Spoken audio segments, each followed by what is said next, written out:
Konnichiwa, minasan. Ngayong araw nga pala ay Sabado at 2 araw na namang day off. Kaya napagdesisyonan ko ulit bumalik sa Miyagawa Tsutsumi Park. Pero mag-isa lang akong babalik ngayon kasi yung 2 kasama kong Pilipino tinatamad daw silang mamasyal. Kasi medyo umuulan-ulan ng konti tsaka mahangin. Ayaw nilang mabasa ng ulan.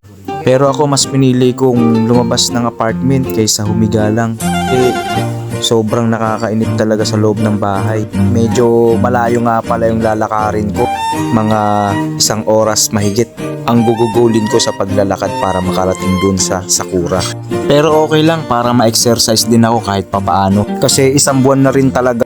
School apartment lang kami. Kaya talagang nananaba rin. 1 buwan na nga pala ako dito sa apartment namin guys. Pero yung mga kapitbahay ko di ko pa rin nakikita. At ayun na nga guys, nakarating na ako dito sa Iseshi Station.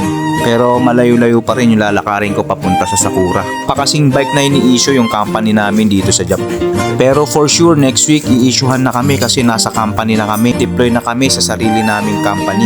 Sa ngayon kasi nandito kami sa Iseshi. Pero next week mapupunta na kami sa Suzukashi. Bale dun na nga pala yung permanent address namin sa 3 taon na paninirahan namin dito sa Japan bilang trainee. At isa nga rin palang requirements yun guys bilang isang aplikante, dapat marunong kang magbisikleta. Kasi tinatanong ng employer yon kung marunong ka bang magbisikleta. Kasi bilang isang trainee, yun ang magiging mode of transportation mo papunta sa company, apartment to company. Maswerte na lang talaga kasi kung malapit yung apartment mo sa company mo, pwede ka na lang din maglakad. Pero kadalasan, karamihan, nagbabike papunta sa company.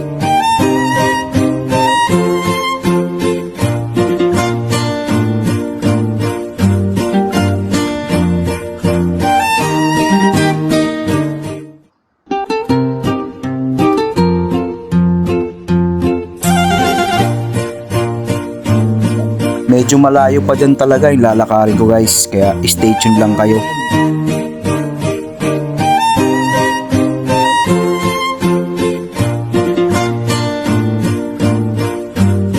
Hindi rin ako masyadong nagmamadali maglakad dyan guys, kasi ini-enjoy ko bawat kapaligiran dito sa Japan. At hindi rin nakakailang mag-video dito guys kasi kakaunti lang ng mga taong naglalakad.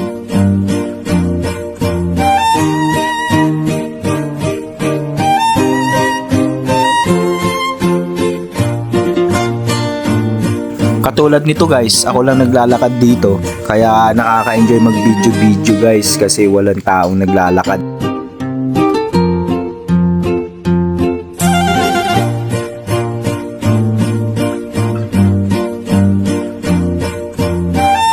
At sa pagkakataon niyan guys, medyo malapit na ako sa Miyagawa Tsutsumi Koin. Kaya napagdesisyonan ko munang bumili ng maiinom ko dito sa bento machine. Kasi medyo malayo na rin talaga yung nilakad ko kaya nakaramdam na ako ng uhaw. Dito naman sa Japan guys, no, hindi ka kakabahan na baka wala kang mabilhang maiinom kasi bawat kanto, bawat saan ka makakita, merong bento machine. At ayun na nga guys, abot tanaw ko na yung cherry blossom na gusto kong puntahan.